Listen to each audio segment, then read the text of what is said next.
Happy New Year.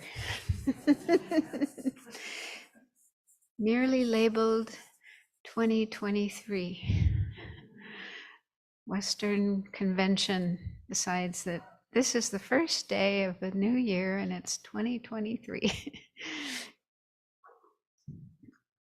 And we're really fortunate to have this chance to be here and learn about what are the actual causes of happiness, like Venerable Tarpa spoke about in her BBC the other day.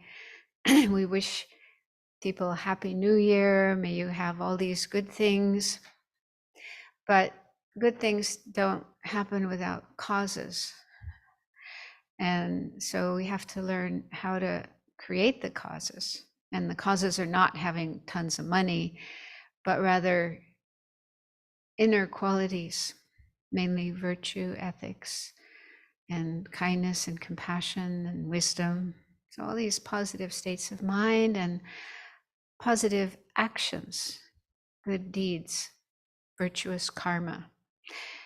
So those are the causes of happiness. So if we want happiness for ourselves, we want happiness for others, we need to focus on the causes and creating the causes. So that's what we're doing in this retreat, at least partially. I mean, there's many causes, but we're at least learning some of the causes of happiness.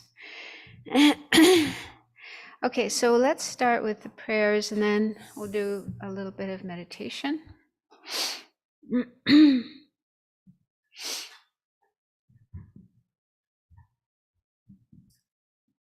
I take refuge until I have awakened in the Buddha, the Dharma, and the Sangha. By the merit I create, by listening to the Dharma, I will attain Buddhahood in order to benefit all sentient beings. I take refuge until I have awakened in the Buddha, the Dharma, and the Sangha. By the merit I create, by listening to the Dharma, I will attain Buddhahood in order to benefit all sentient beings. I take refuge until I have awakened in the Buddha, the Dharma, and the Sangha. By the merit I create, by listening to the Dharma, I will attain Buddhahood in order to benefit all sentient beings. May all sentient beings have happiness and its causes. May all sentient beings be free of suffering and its causes. May all sentient beings not be separated from sorrowless bliss. May all sentient beings abide in equanimity, free of bias, attachment, and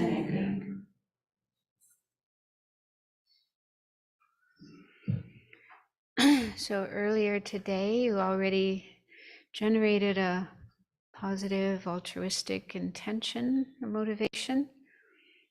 So take a few moments to refresh that. Try to really sincerely feel that you're here, not just for your own sake, but for the sake of others. Be able to bring greater peace and happiness to others and relieve their suffering, and also help them understand what are the causes of happiness that need to be created and what are the causes of suffering that need to be avoided.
So now let's do a little bit of exploration of our sense of I, me, myself.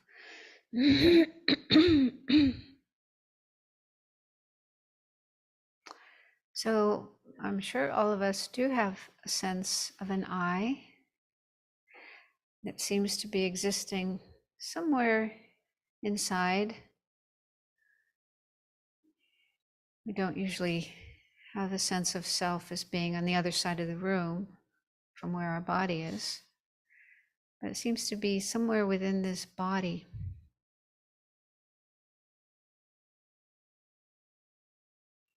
So just try to get a sense of that sense of self, just either the way you feel right now, like I am sitting here in this room in Sravasti Abbey doing meditation,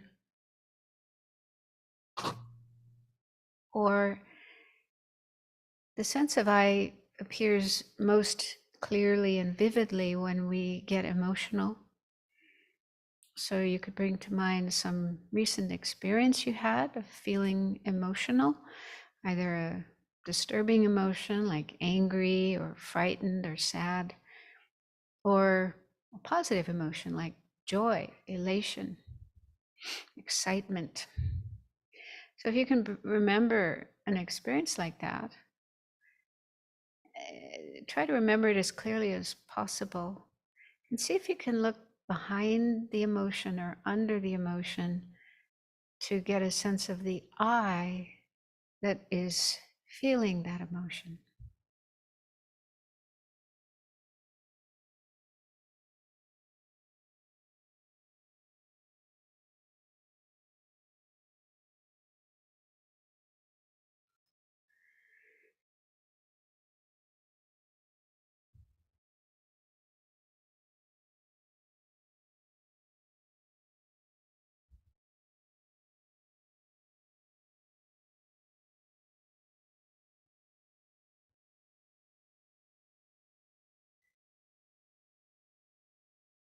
And don't worry if it's elusive, difficult to pinpoint.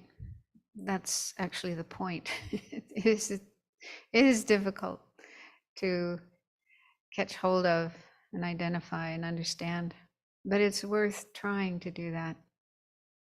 Because we do have a feeling of an I, and it sometimes seems so real, so solid, concrete, existing on its own, objectively, all by itself, independent of everything else. That if it really did exist that way, then the more we explore it, investigate it, analyze it, the more clear it should become that it does exist that way.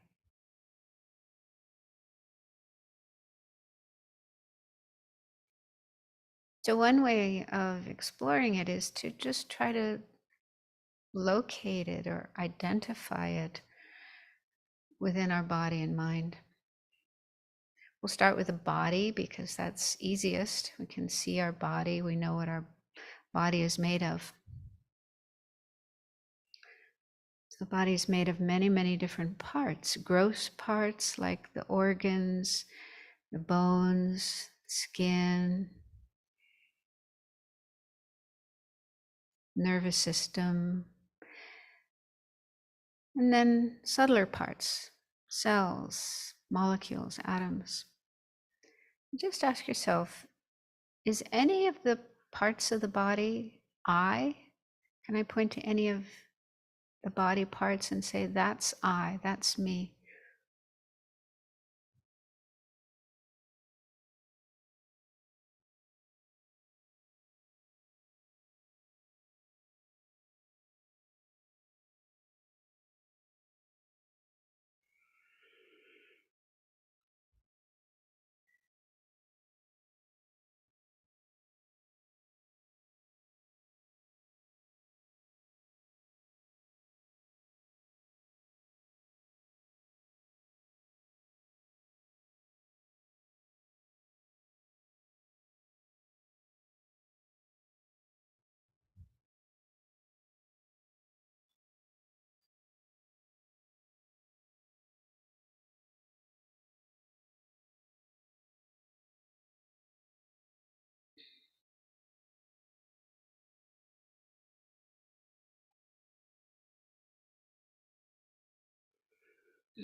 Some people believe that the brain is the I, the person.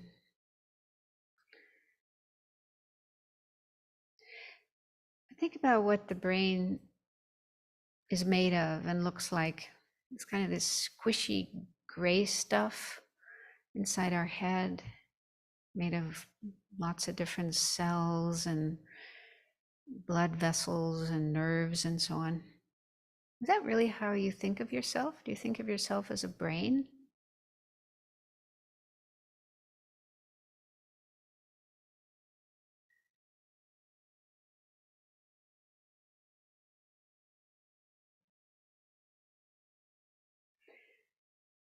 When you look in the mirror and have a thought like, oh, I look pretty good today, or oh, I look terrible today,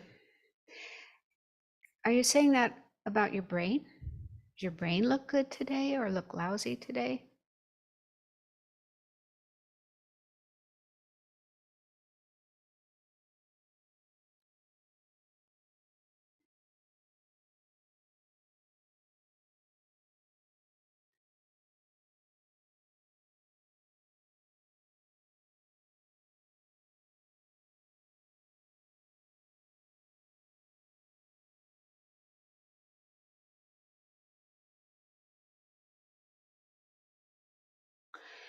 And when we feel love for another person, if we are our brain, that means the other person is their brain. So when we say, I love you, we're basically saying, this brain loves that brain. Does that make sense?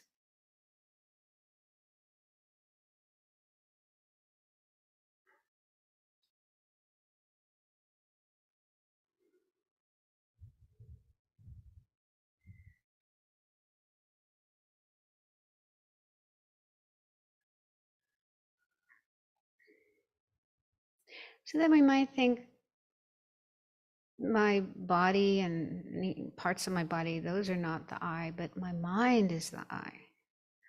I am my mind. So there's different ideas about what the mind is. In Buddhism, we say it's a non-physical phenomenon.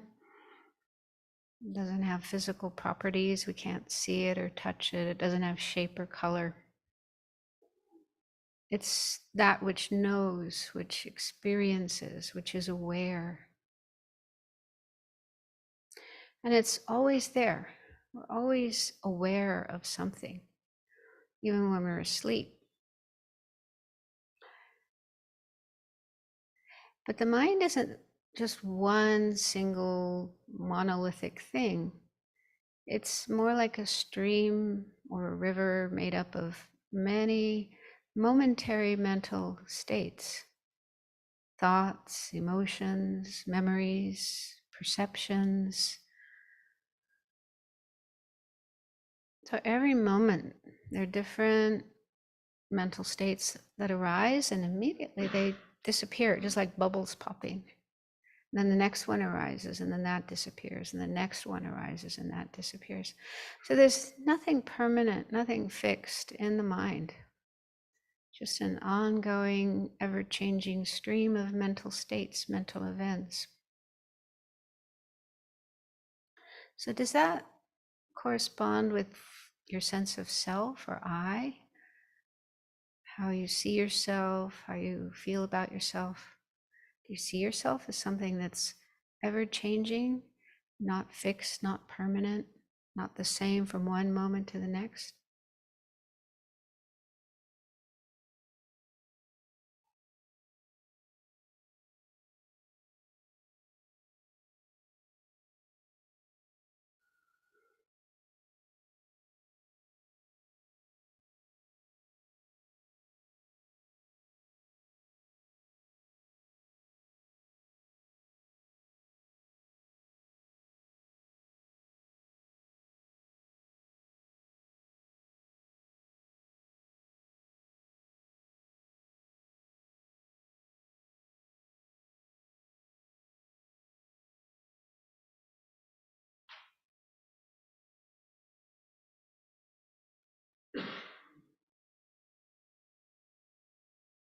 So when we try to pinpoint the I, the self, it becomes very difficult to do that.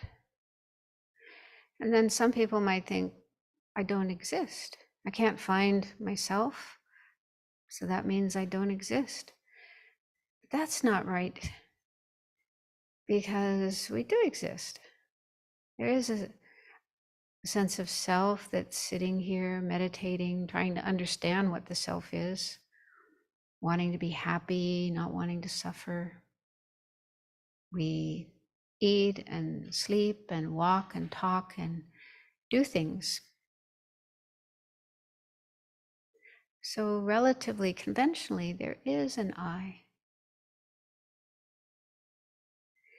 And Buddhist masters for centuries have been exploring this question and finding different answers to it. The view held by most Tibetans is that the I, what the I is conventionally, is just what we label to this body and mind. So this combination of physical components and mind, mental components, ever changing, never the same from one moment to the next. So it's in relation to that that we say I, or whatever our name may be, Sangye Khadro, John Smith, Mary Jones, whatever. We use different terms, different names, different labels to refer to ourselves and refer to others.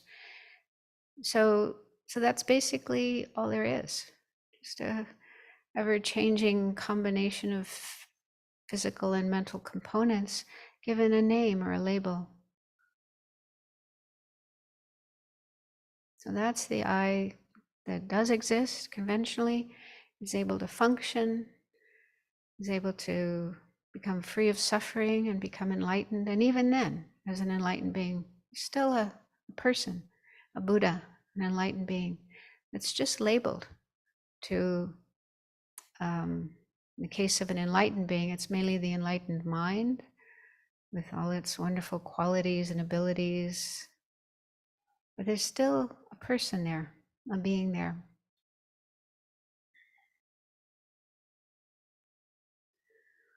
So the point is, we do exist, but what we need to do is understand how we exist, in what way we exist, and clear up misconceptions about our existence that lead to suffering and problems for ourselves and others.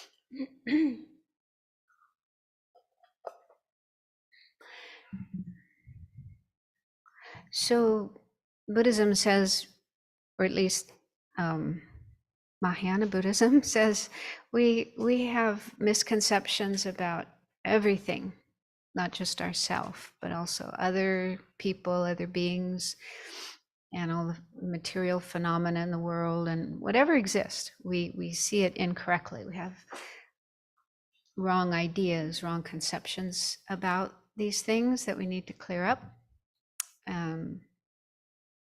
But it's said that it's really important to do this kind of an investigation with our own sense of self or I, because that's really the basis of our experience. You know, we all carry around this sense of a real I, a real me here, and then all our thoughts, our emotions, our decisions, our choices are based on that sense of an I the way we relate to other people, the actions we do, and so on, are all based on our sense of self or I. And so if we misunderstand that, we misunderstand everything else as well. And that's really how we create suffering. It's because of not understanding the nature of our own self, as well as the nature of everyone and everything else. So it's said that it's good to start our exploration into the true nature of things, ultimate nature, ultimate reality, emptiness, by looking at our own sense of self or I. But on the other hand, it's kind of difficult to do because it's not, we can't see our I. It's a feeling we have, but when we try to look more closely at it, we can see it's very elusive, very hard to identify. And so it can be helpful to do this kind of analysis with another kind of object that is more physical. For example, a hand. Okay, so we all have hands, and when we look at our hand or we think about our hand, there's a sense, my hand, and it seems to be something very real and objectively existing all on its own. This is my hand. And probably we never really investigate what it is, and does it exist the way it appears or not. And so it's good to do that, and it's relatively easy because we can see it, we can touch it, we can feel it, smell it, taste it, and so on. So it's an object that we can directly perceive. And of course, we can't see all the parts inside, but we can look at an anatomy book, understand what the hand is made of. So there's many, many different parts to it. Bones and flesh and nerves and muscles and tendons and skin and so on and so forth. And those are the grosser parts. And then each of those is made up of smaller parts, cells and so on. I haven't studied anatomy, so I couldn't name all the parts of the hand, but if we go down to the tiniest parts, like all the cells, there's probably millions or billions of different parts that make up a hand. But even if we don't go that far and we just look at the obvious parts, like the fingers, a hand is made up of a palm, back, and then a thumb, and then different fingers. We don't really call the thumb a finger, right? Sometimes we say 5 fingers, but I don't know. Other systems say there's 4 fingers and a thumb. But anyway, however you want to name them, however you want to label them, we give these different names or labels to the different parts of the hand. And so it's not difficult to recognize the hand is just a collection of many, many different parts. So where is the hand? Or what is the hand? Can we point to any of the parts of the hand, any of those components, and say that is the hand, that part there is the hand? A thumb isn't a hand, index finger isn't a hand, and so on. I won't bore you with all the details, but it's useful to do that. It is quite interesting to go through all the different parts one by one and ask yourself, is that a hand? Is that a hand? And it's easy to see none of them is a hand. No part of the hand is a hand. So where is the hand? What is the hand? How does it exist? There is a hand. We're not saying there's no hand. We can use our hands for all kinds of things. Writing and typing and working, building things, creating things, playing music, helping others, giving a hand to somebody who needs help, even saving a life. So hands are very useful. They can also be very destructive. If you have a weapon in your hand and you're angry, it can be a cause of somebody's death or injury. So anyway, hands are useful. that can be used for many different things. So it's definitely does exist. It's not that it doesn't exist, but how it exists, this is the question. Can we point to something as being the hand? It becomes very difficult to do that, and yet we feel there is a hand. So what is it? How does it exist? So this is something we need to investigate and explore on our own, based, they say it's good to first start with your kind of gut level feeling or perception or idea about the hand, and then check to see if that corresponds with reality, with what's really there. And it's not so easy to do, because we do have our strong habitual tendencies to feel there really is a hand here. This is my hand, belongs to me. We have kind of a lot of thoughts and emotions and associations with our hand. And but then, investigating it becomes very difficult to find. So Madhyamaka philosophy, this is the main type of Buddhist philosophy followed in Tibetan Buddhism. They say that there isn't a real hand existing on its own, objectively from its own side, but rather the hand is just what we label in relation to this collection of parts. There's all the different parts of the hand. Our mind, conceptual mind, has concepts about it and then gives it a name. Of course, different people in different parts of the world will have a different word. In English, we say hand. Another group of people will call it something else, but there's always some name or label that is given based on conceptual thought, conceptual activity. And then that name is given to that object. And then it seems to exist from its own side, not as something merely labeled or merely named, merely designated, but a real thing. We don't normally see the hand as just something labeled onto, a palm and 5 fingers and so on, but something real, existing from its own side, objectively, independently. So this is not an easy topic, and it takes many years of study, listening to teachings, reading texts, studying, discussing with other people, thinking about it, meditating on it to really understand this point. But it's really important, especially if we want to be free of suffering, because the root of our suffering is not seeing things correctly, but seeing things in a way that's actually totally opposite to how they really exist. We see things as if they're independently existing, objectively existing, and in fact, nothing exists that way. Nothing exists independently, objectively. Things are dependent on other things. Most things are dependent on causes and conditions that brought them into existence. Like once upon a time, this hand didn't even exist. And then something happened in my mother's womb. Little zygote started growing, cells reproducing, things started sprouting, arm and then hand and fingers. So tiny little hand, I don't know, maybe this big, started to grow. And it got bigger and bigger and bigger, and from then on.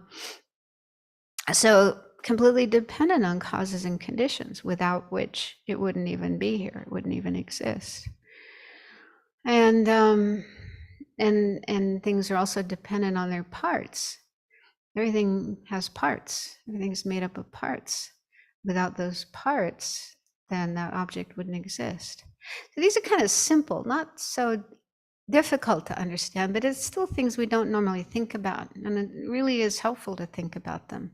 You get a very different sense of things when you contemplate how they exist in dependence on other things, such that nothing is standalone, nothing is independently existing.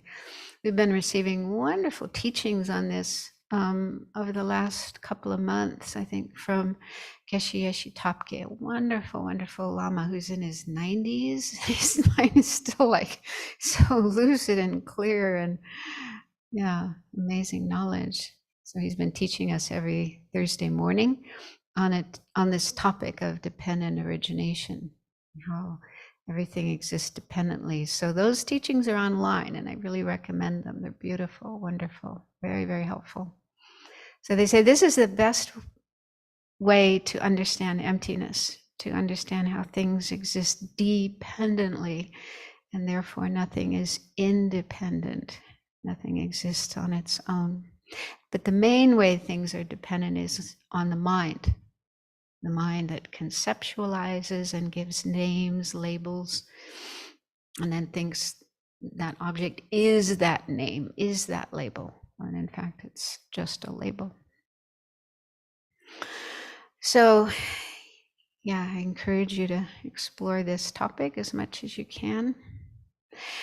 And yeah, one other thing I was thinking about, partly in response to what we were discussing yesterday, is one tendency we have that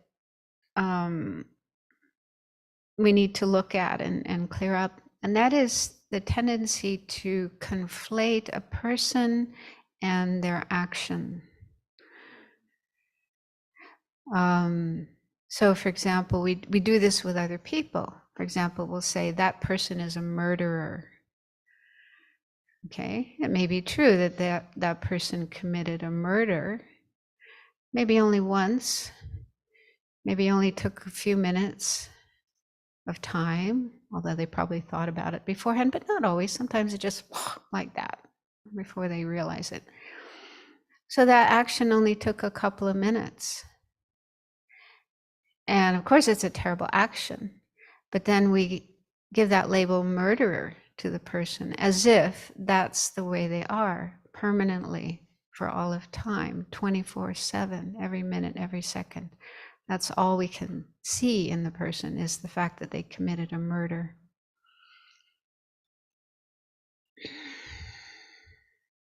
Is that realistic? But unfortunately, this is what happens to human beings. And we do it with ourselves too. When we commit a non-virtuous action, a negative action, something we feel deeply ashamed of, guilty about, then in our mind, we may, maybe not everyone does this, but we may have this idea, I am a murderer or a thief or a liar or a bad-tempered person or whatever it may be. We identify ourselves with that action as if that's all there is. That's who we are, 24/7, every minute, every second. So just as it's not right to do that with other people, if we think about it, we can see, oh, that's not fair. It's also not right to do that with ourselves. And so try to notice if this is something that happens in your mind, because it can happen very subtly without realizing it. Just mental activity, conceptual activity, pasting a label onto somebody else or onto ourselves, and then holding on to that, buying into that, believing that. And so that's really important when it comes to this topic of purification, learning about karma, and feeling regret for negative actions that we've done and wanting to purify them. It's really, really important that we try not to make that mistake of conflating the person and the action. They're two different things. They're not the same. A person, as we just looked at, is just what we label to a collection of body and mind, many, many different physical and mental components, always changing, never the same. That's a person. And then an action is something that's done by a person. Maybe the body, maybe the speech, maybe the mind, maybe a combination of those factors. And it's something that may last just a few seconds or maybe a little longer, but then it's over and done. And then the person will probably go on to do other actions, some of them not negative, neutral actions, brushing their teeth, eating, sweeping the floor, going to work, going jogging, and at certain times doing positive actions, helpful actions, helping somebody who needs help, giving money to somebody who needs money, and so on. So if you look at a person and what they do, you'll see a lot of different actions. Some of them may be negative, non-virtuous, others may be positive, virtuous, and others just neutral. So a person is much more complex than just one action. Yeah. And the person and the action are not the same. A person does actions, but a person isn't their action. And also the actions, they come about as a result of so many factors, so many different causes and conditions. Part of it will be karma from past lives. Yeah, so we come into this world already with a lot of karma. Things we did in the past will influence us in this life. If you were a killer in past lives, maybe you were a mass murderer, serial killer. So you have that strong tendency to do that same action again. So that's why we sometimes see small children, just having this instinct to kill. Nobody teaches them, they just do it. Step on bugs, try to kill little animals and so on. And so that's a carryover from past lives. They did that action many times before, and they still have that instinct in this life to do it again. So that's one factor. Another factor could be things we learn in this life. We do learn from the people around us. So if you see your father doing something, your mother doing something, your older siblings doing something, it's easy to follow that as well and do the same actions yourself. Or you see things on TV, you learn things in school. So conditioning from this life could be another factor for the actions that we do. So many different factors come together to produce a person doing an action. So it's very helpful to kind of take things apart, deconstruct things like this, and understand that a person does an action, but they are not the action. The action itself happens as a result of so many factors and causes and conditions, not something autonomous, independent, objectively existing. And then when it does come to a person doing a negative action, to separate the person and the action and condemn the action, that action is wrong. That behavior is wrong. It should be stopped. We have to somehow teach that person to stop doing that action again, and so on. But then the person themselves, we don't want to condemn them. That would not be fair, just as we wouldn't want people to condemn us because of mistakes that we made,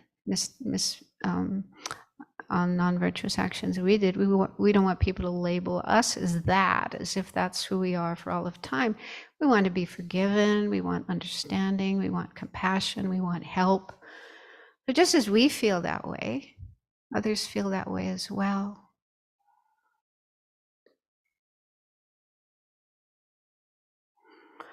So those are some things to think about, and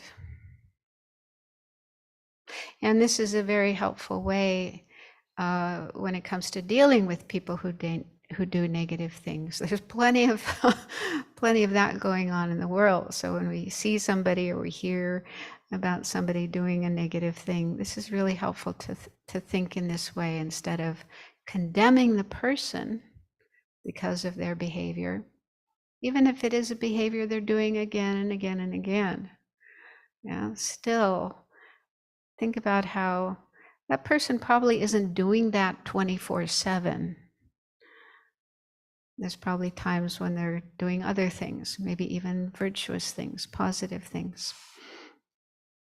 And it's also helpful to think of Buddha nature. The person has the potential to totally change themselves, transform themselves, become free of their ignorance and their afflictive emotions and their karma, and their karmic tendencies and become an enlightened being. It may take a long time in some cases, but the potential is there. And this is what the Buddhas can see. I find that really helpful to think, try to imagine how the Buddha sees us and other sentient beings. The Buddha can see our potential, our nature.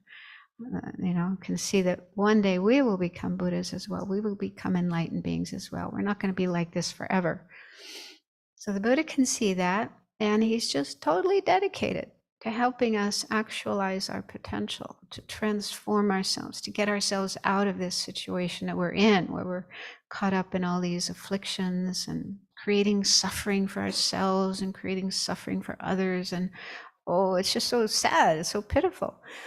So the Buddha just wants to help us. The Buddha feels nothing but love and compassion for us, never anger, hatred, criticalness, judgmentalness, condemnation. So those kind of attitudes never happen in the mind of a Buddha. We have those attitudes, or at least I do. But yeah, a Buddha doesn't. So I try to, think that way. How does a Buddha think? How does a Buddha see people and living beings? And that's helpful to get out of a negative state of mind towards others and see them in a more positive way. And with ourselves as well. How does the Buddha see me? Yeah, the Buddha can see all the mistakes that I've made and all the negative actions that I've done, but doesn't hold a grudge against me. Is totally forgiving and understanding, kind, compassionate, and totally dedicated to helping me get out of this situation. Because sometimes we're harder on ourselves than we are on others. Yeah, we can treat ourselves quite badly and be very negative and hold grudges and judgmental towards ourselves. So again, it's important to catch that when it's happening. Notice if that's going on in the mind, and know that that way of thinking, that kind of attitude is wrong. It's negative. And it's also not realistic. It's not who we are, how we are for all of time. So we need, on the one hand, we do need to acknowledge mistakes that we've made, non-virtuous actions that we've done, afflictive states of mind that arise. We do need to acknowledge those, not ignore them, not sweep them under the carpet, drink ourselves into oblivion so we forget them or whatever, try to escape. We don't want to escape from those things. We do want to face them, acknowledge them. And then, there's this process whereby we can purify those. So go through that. That's something constructive we can do about those things. But then at the same time, we need to have compassion, kindness, forgiveness towards ourselves, rather than the other things that sometimes come up, like self-hatred, self-criticism, self-judgmental, this sense of I am a bad person and this is how I always have been and how I always will be. So those kind of thoughts and attitudes are wrong. We don't want to go there. So just look out for those if they arise in your mind, and understand that isn't the way. And replace them with kindness and compassion, just as we would for somebody else. If we have a loved one, someone we really love and care about, and that person makes mistakes, that person manifests some negative behavior, might be annoyed and angry for a while, but most probably we would quickly, stop feeling that way, and our feeling of love and kindness towards that person would come up again, and then we feel we want to help them and take care of them and forgive them, rather than hold on to hatred and anger towards them. So we all have that experience with other people. So we need to take that and apply it to ourselves as well. Just as we know how to forgive others, we also need to learn to forgive ourselves. But it can take time, so don't expect just like that we'll be able to do that But slowly, slowly working on our mind, we can learn to do that. Okay, so then yesterday I got up to, I was going through the practice of Vajrasattva, and we got up to the third of the four powers, the power of remedy. And then the last one is the power of determination or resolve. So this is also really important. If we make a mistake, we do something non-virtuous, negative, harmful, we go through this process of purifying it. But it's really important to have the sense of wanting to stop that action.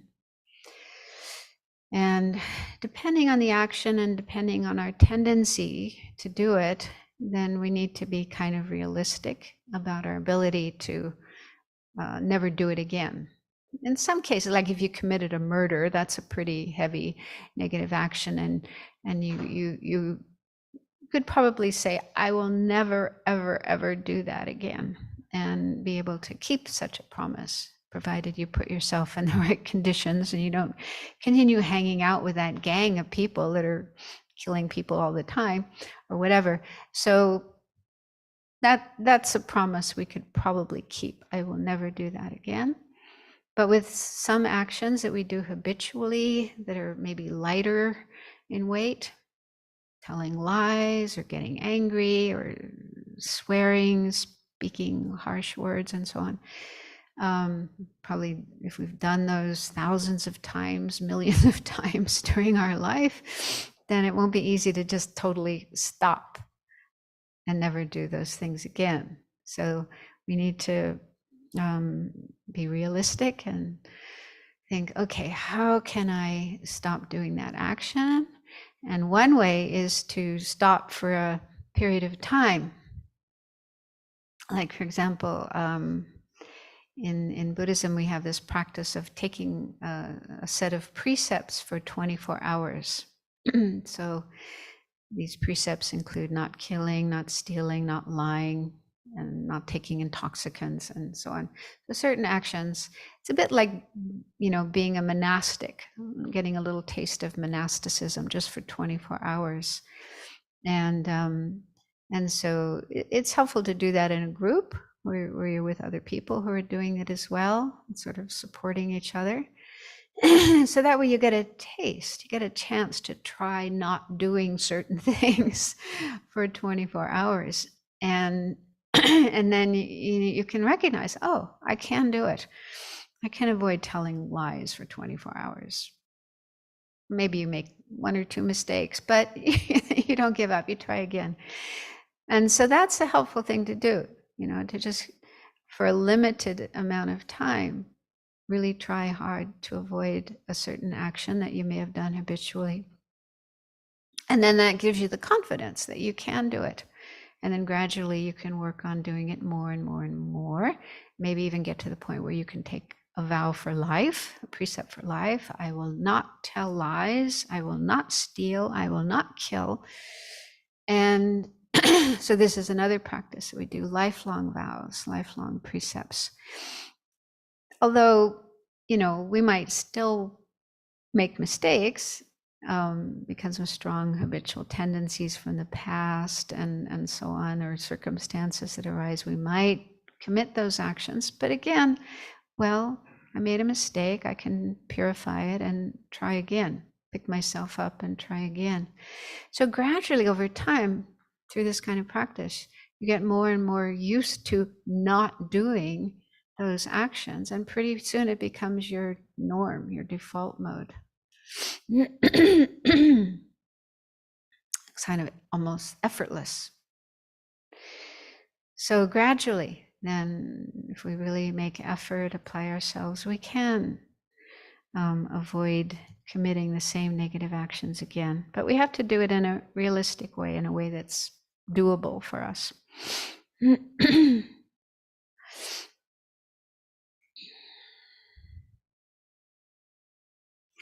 So here in this practice, it involves, again, taking refuge in Vajrasattva, saying, you know, I take you as my protector and refuge, and so on. And then making the determination. So here it says, I shall do my best not to do these destructive actions again in the future. So that's kind of a more realistic thing, rather than saying, I will never again do that action. Might be too much. But to say, I will do my best. I will really try. And it's ideal if we can do this sincerely from our heart, based on understanding that those actions lead to suffering. So it's really, really helpful to contemplate karma, cause and effect, and get to the point where we're convinced. It's not because the Buddha said so or our teacher said so, but we can really see from our heart, from our own experience, looking at our own life, looking at the world around us, we can really see that certain actions like killing don't bring any good at all. They only bring suffering to others, but also to myself. So then we really want to, from our side, from our heart, we really want to stop doing those actions, recognizing that they just bring harm and suffering. So then we imagine Vajrasattva replying to us. He's happy, very pleased. Yeah, I'm glad you're doing this. You're doing the right thing. And then says, you know, all your negativities and so on have been completely purified. And then dissolves into light, dissolves into you, and you imagine your own body, speech, and mind becoming inseparable from Vajrasattva's body, speech, and mind.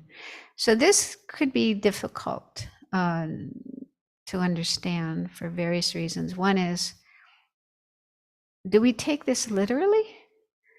Vajrasattva says, everything's been purified. Does that mean, oh, I don't have to do any more purification practice? There's nothing left. We might think that way if we take it literally. Yeah. Oh, we only have to do one practice of purification, then all that negativity is gone forever. It's vanished. Okay, I'm finished. So I don't think that is the right way to think. But rather, I mean, yeah, different people might have different ways of understanding that.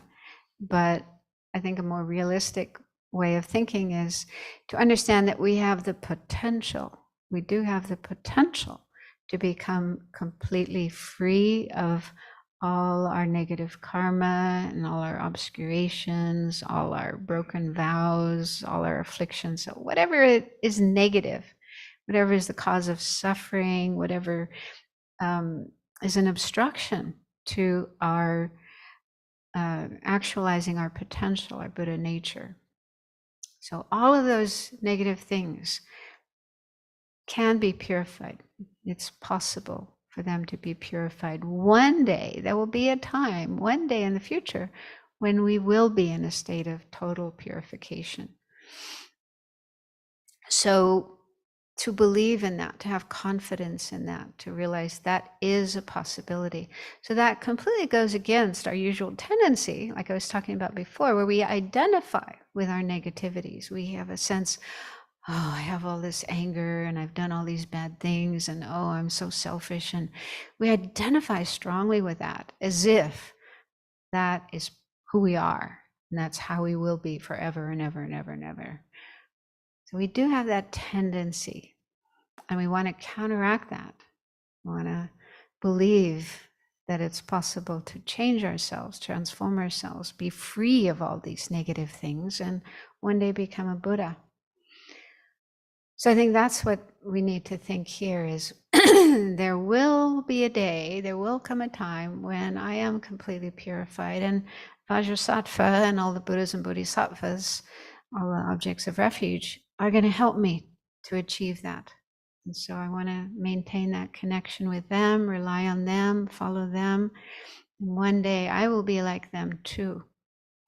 So it's building up that confidence in our potential, in our ability, and what we can be and will be one day, and identifying with that. Because this is in Tantra, one of the aspects of Tantra. It's another term for Tantra is resultant vehicle. So what it means is imagining the future result, our future attainment of Buddhahood, enlightenment, and having all those incredible qualities and abilities, bringing that into the present, imagining that is happening now, visualizing it. And when you're really practicing Tantra, you even visualize yourself as a Buddha.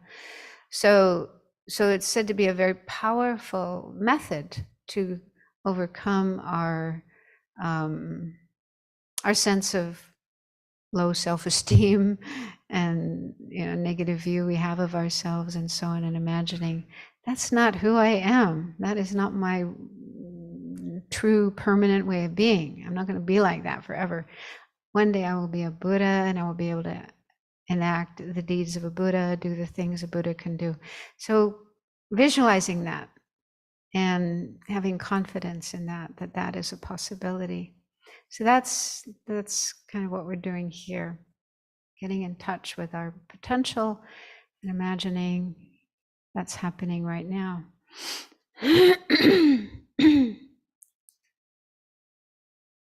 Does that make sense?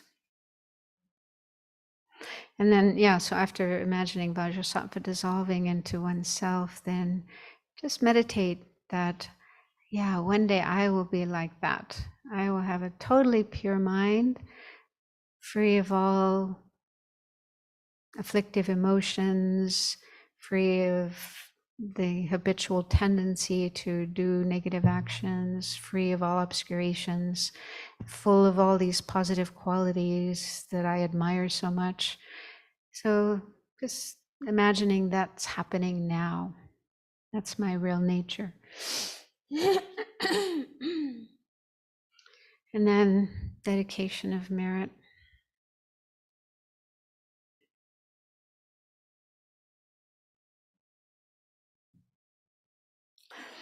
So I see some similarities between the practice of purification and 12-step programs.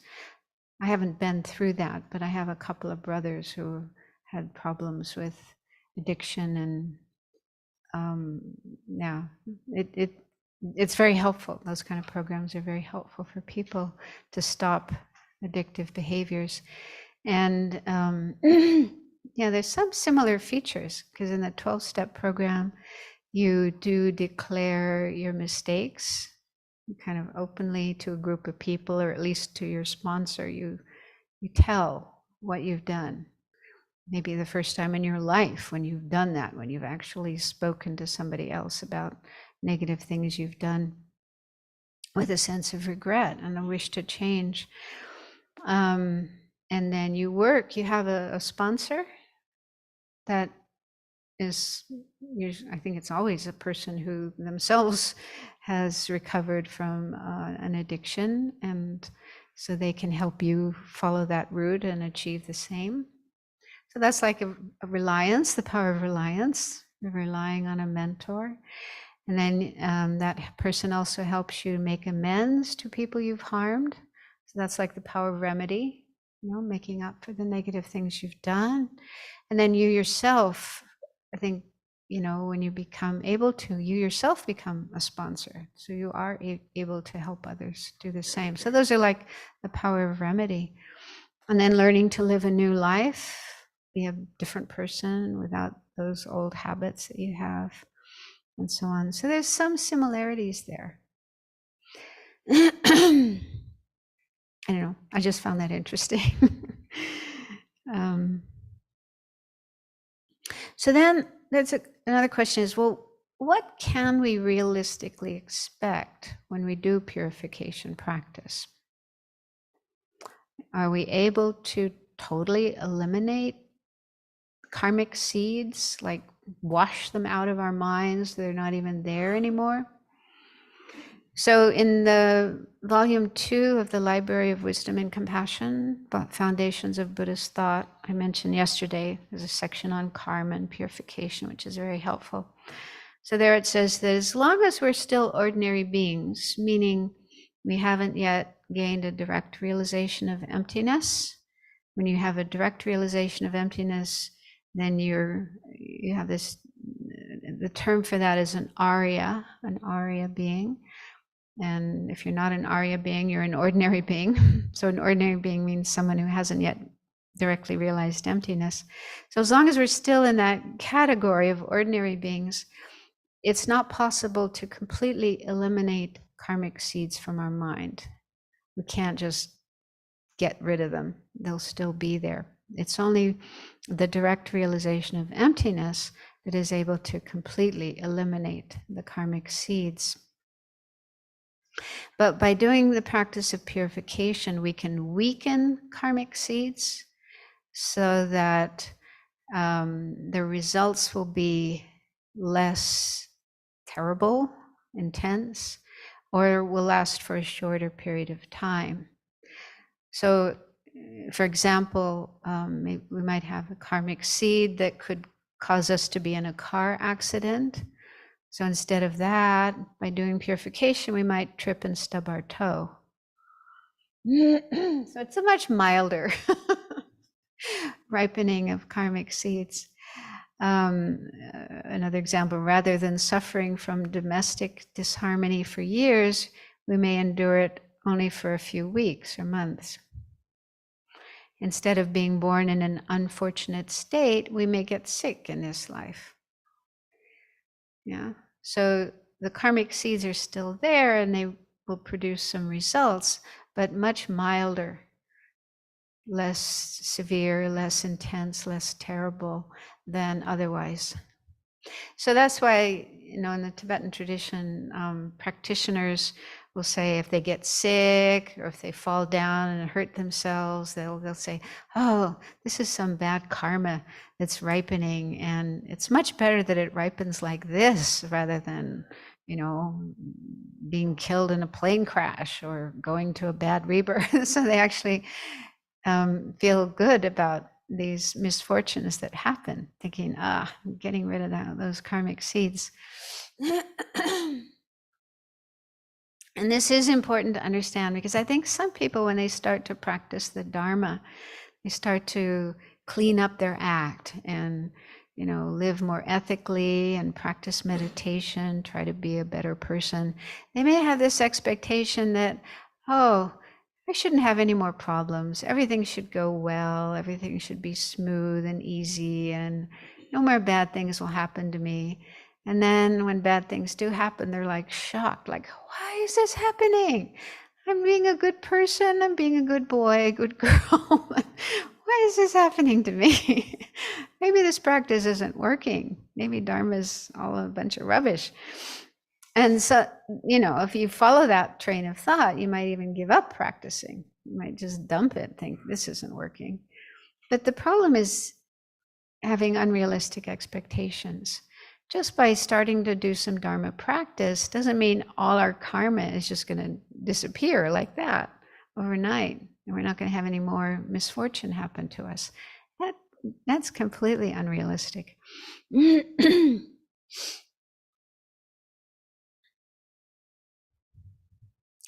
And if you look into the lives of practitioners in all traditions, not just Buddhism, but you can see that many of the great practitioners went through incredible hardships, incredible difficulties. Some were put into prison, some faced incredible, illness or other kinds of physical problems or problems from other people. They didn't give up. They didn't get discouraged and give up. They kept practicing, learning how to manage these hardships and overcome them. Because hardships don't have to be a problem. It's only our mind that thinks they're a problem. But there's a whole body of teachings in Buddhism, especially Tibetan Buddhism, which is so precious. I love it. It's called Transforming Problems into the Path, something like that. And it's all about how whatever problem happens in your life, big problem, small problem, any kind of problem, you can use that with the right understanding, the right way of thinking, right way of practicing. You can actually use that problem in your practice. that will help your practice. It will enhance your practice. It will become part of your practice, part of your path, actually helping you progress along the path. So precious to be able, because we can't avoid problems. Problems are going to be there. As long as we're in samsara, as long as we're unenlightened beings, there's going to be problems. And if we don't, like Lama Tsongkhapa says, if we don't know how to transform these problems and utilize them in our practice, then it's dangerous. There's either the danger that we'll get angry, upset, and create more suffering for ourselves, or we'll get discouraged and maybe give up practicing. So both of those two are dangerous for our practice and our progress along the path. So it's really important to learn how to deal with problems wisely and skillfully and make them part of our practice rather than interferences to our practice. It's a bit like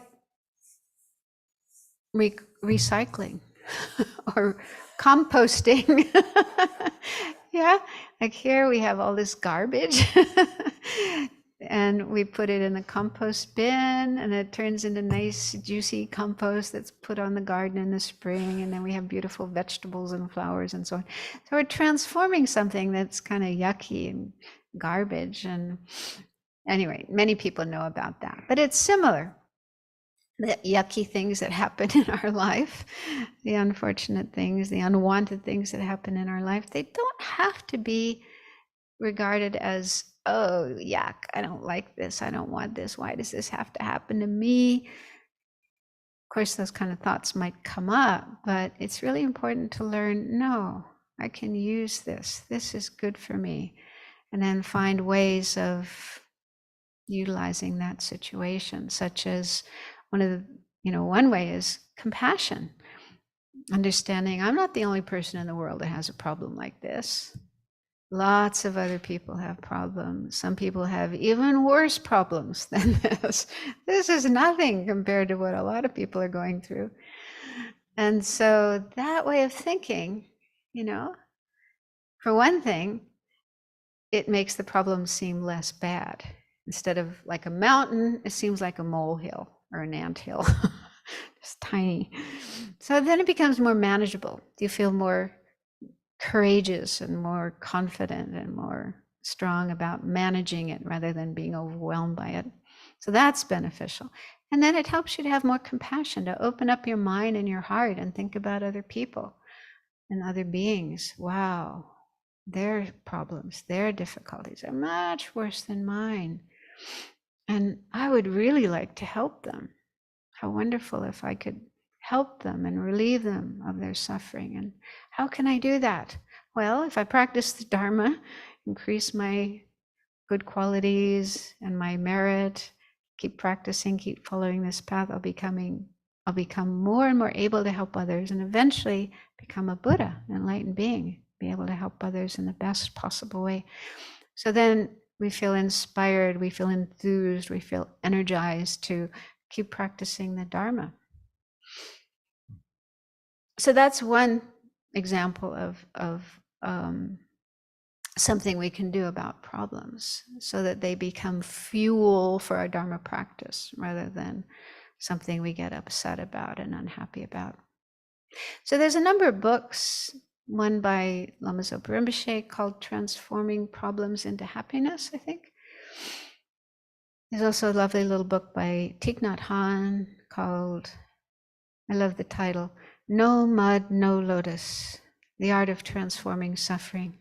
Because the idea is a lotus, which is often used as a symbol of enlightenment, enlightened mind, enlightened beings, because a lotus will only grow in mud, not in nice, clean water. It needs mud, yucky, yucky, muddy ponds for the lotus to grow. So it grows in this muddy, yucky place, but and then it rises up above the surface of the water and opens up, and there's this beautiful, pure, clean lotus. No mud on the lotus.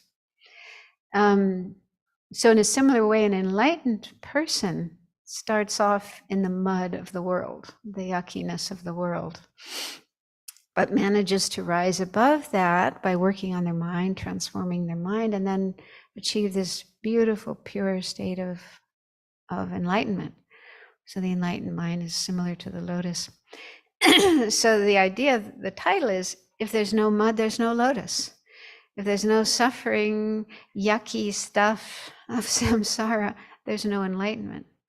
So we actually need the suffering of samsara, the unpleasantness of samsara, to be able to grow and transform and become beyond, transcend the suffering, the yuckiness of samsara. Yeah, so it's just simply unrealistic to expect that we can reach enlightenment without going through problems and difficulties. It's just not possible. And that the problems and difficulties, if we know how to manage them, how to use them, they will enhance our practice. They will help our wisdom and our compassion and other positive qualities to grow. They help us instead of harm us or hinder us. So I forget how I got off on that track, but yeah, anyway, it's useful.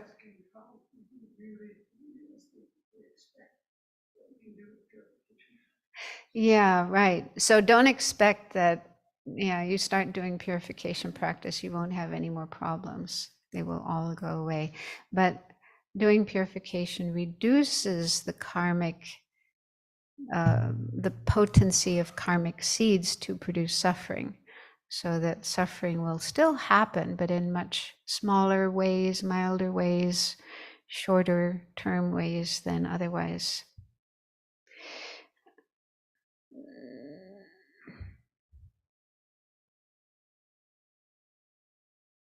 Anyway, so we've come to the end of this session.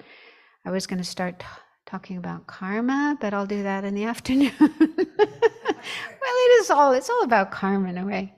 Maybe just quickly, there was a question left here. What are the components and mental qualities within compassion? Are empathy and compassion the same? So compassion in Buddhism is defined as the wish for others to be free of suffering.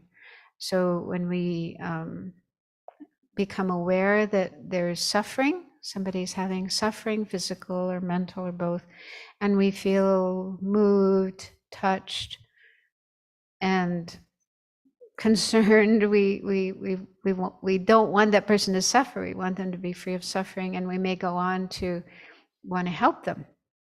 That's usually the response. What can I do? So that's the feeling of compassion.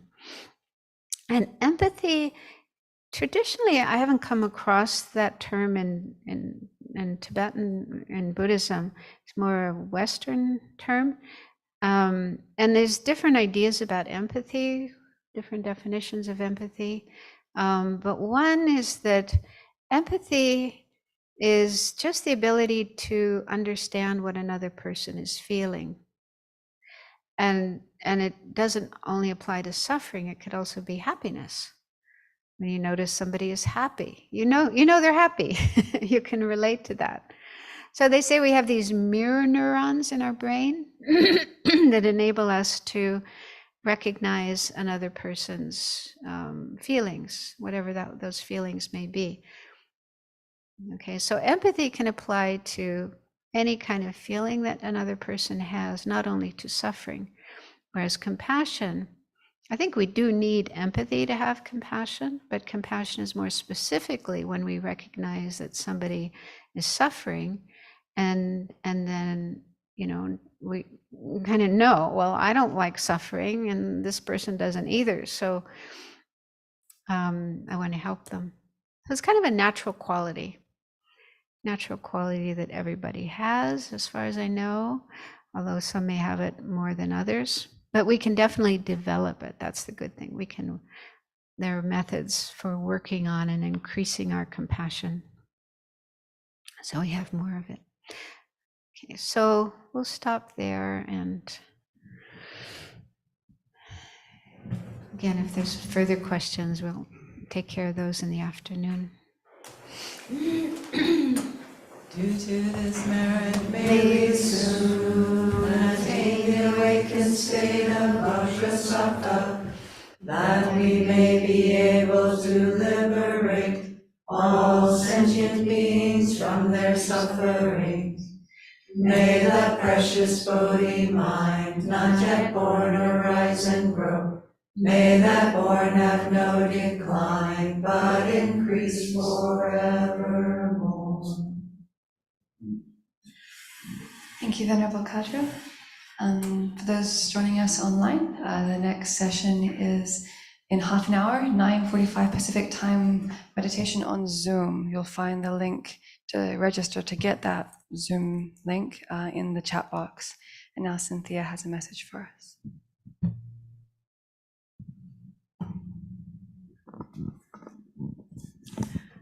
So kindly stay just for a little bit longer.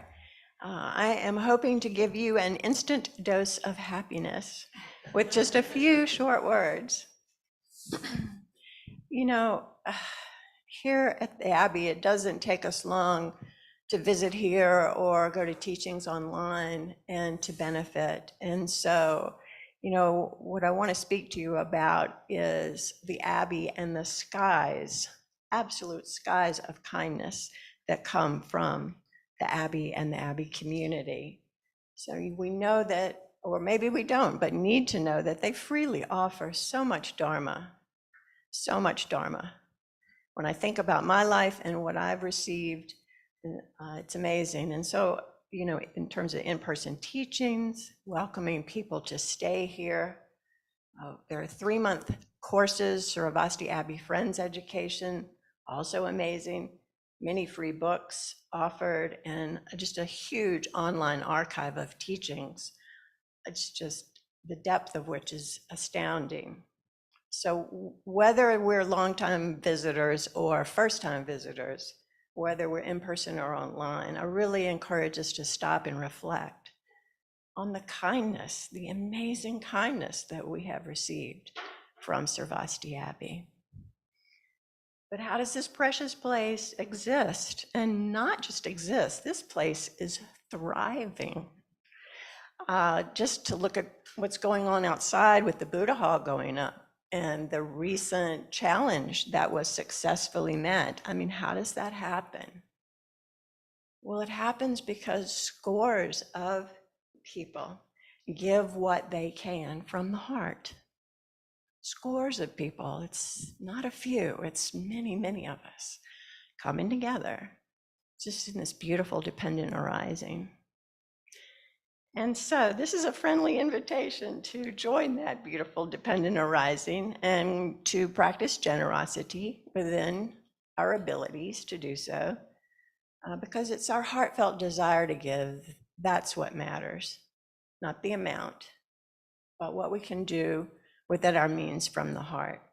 So online, I guess there is a yellow donate button at the top of the screen. For those of us who are here for this program, there's going to be an offering ceremony before we leave. There are also baskets and boxes for offering dana throughout. There are several in the back of the dining room. So if you are like me and you have created greater happiness and peace in your chaotic corner of the world, then join me in paying it forward so that we can create this kind of happiness for others. And in doing so, we create happiness for ourselves. And if you're like me, you can turn that into an instant blip of happiness just by knowing we're creating future happiness. So thank you, and I invite you to do so with me.